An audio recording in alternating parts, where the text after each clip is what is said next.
6 മണിക്ക് പോകാമെന്ന് പറഞ്ഞ ട്രിപ്പ് 7 മണിയായി പോയപ്പം. അങ്കോള ചിറ്റപ്പനെ അവിടെ തട്ടി ഇനിയിപ്പിച്ചിട്ടാണ് കൊണ്ടുപോയത്. കോളേജിലാണ്ട് 9 പേരും കയറി. പക്ഷെ പണി കിട്ടി ഗൈസ്. ട്രിവാൻഡ്രം ലുലുമാളിൻ്റെ അവിടെ പൊട്ടി, ടയർ പൊട്ടി. പിന്നെ അണ്ണാച്ചി വന്നിട്ടാണ് എല്ലാം സെറ്റ് ചെയ്ത് തന്നത്. Guys, Sunday blog going to Kanyakumari. പിന്നെ നേരെ അഴിമല, അഴിമലയിൽ നിന്ന് നേരെ തമിഴ്നാട്. ഒരു 2:30 ആയപ്പോൾ കന്യാകുമാരി എത്തി. അവിടെ റെസ്റ്റോറൻറ്റിൽ കയറി. ഒരു ലൊട്ട കടയിൽ കയറി ലൊട്ട ബിരിയാണി കഴിച്ചു ഞങ്ങൾ. ഈവനിങ് നേരെ ബീച്ചിലോട്ട് വെച്ച് പിടിച്ച് പിന്നെ ഒരു 100 രൂപ നിക്കറും മേടിച്ച് ഞങ്ങൾ ഇറങ്ങി എല്ലാം കൂടെ. ഇപ്പം എല്ലാം വെള്ളം കണ്ടു കഴിഞ്ഞാൽ ഞങ്ങൾക്ക് പ്രാന്ത. പിന്നെ ഒരു 1.5 മണിക്കൂർ അതിലായിരുന്നു. കന്യാകുമാരി പൈസ ഇവിടെ പോക്കറിയത്തോട്ട് നൈറ്റ് ഫുഡ് ഞങ്ങൾ ബഡ്ജറ്റ് ഫ്രണ്ട്ലി ആക്കി. പിന്നെ നേരെ റൂമിലോട്ട് വെച്ച് പിടിച്ച്. റൂമിലാണ് ഇരുത്ത വരുന്നില്ല. പിന്നെ നൈറ്റ് പിന്നെ ഇറങ്ങി. പിന്നെ ബീച്ചിലൊക്കെ വന്നൊന്ന് കറങ്ങിയിട്ടൊക്കെ പോയത്. നല്ല സൈലൻ്റ് ആയതുകൊണ്ട് നല്ല രസമുണ്ടായിരുന്നു.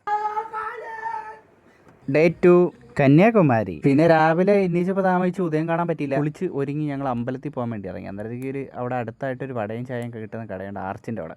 നല്ല സൂപ്പർ വടയും ചായയായിരുന്നു. ഭഗവതി ടെമ്പിളിൽ കയറാൻ വേണ്ടി 20 രൂപ പാസ് എടുത്തായിരുന്നു. ഞങ്ങൾ അന്നേരം 9 പേരും പാസ് എടുത്തിട്ടാണ് അമ്പലത്തിൽ കയറി. അമ്പലം നല്ല വൈബാണ്. കുറേ നേരം അമ്പലത്തിലൊക്കെ നിന്നിട്ടാണ് ഞങ്ങൾ അവിടെ നിന്ന് ഇറങ്ങിയത്.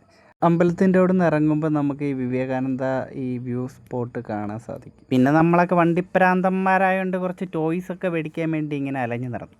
പിന്നെ അതിനുശേഷം അതൊക്കെ മേടിച്ചിട്ട് നേരെ ഫുഡ് കഴിക്കാൻ വേണ്ടി പോയി. ഫുഡ് എന്ന് പറയുന്നത് സൂപ്പർ ഫുഡായിരുന്നു. ഇത് എടുത്ത് തന്നെ പറയണം. ലൈക്ക് അവിടുത്തെ നൂഡിൽസ് നല്ലതായിരുന്നു. ഞങ്ങൾ നൈറ്റ് ഇവിടുന്ന് പെറോട്ടയും ബഡ്ജറ്റ് ഫ്രണ്ട്ലി ഫുഡ് കഴിച്ചായിരുന്നു. അതും ബെറ്റർ ആയിരുന്നു. പിന്നെ ഹോട്ടലിൻ്റെ പേര് ഹോട്ടൽ സൺ. പിന്നെ അവിടുന്ന് ചെക്കൗട്ട് ചെയ്ത് ഇങ്ങനെ റിട്ടേൺ ടു കടക്കൽ. ഞങ്ങൾ പൊന്മുടി ഇറങ്ങി 2 ഫോട്ടോയൊക്കെ എടുത്തു. അങ്ങനെ ലൈഫിൽ പിൻ ചെയ്ത് വെക്കാൻ പറ്റിയ നല്ലൊരു മൊമെൻ്റ് ആയിരുന്നു കന്യാകുമാരി ട്രിപ്പ്.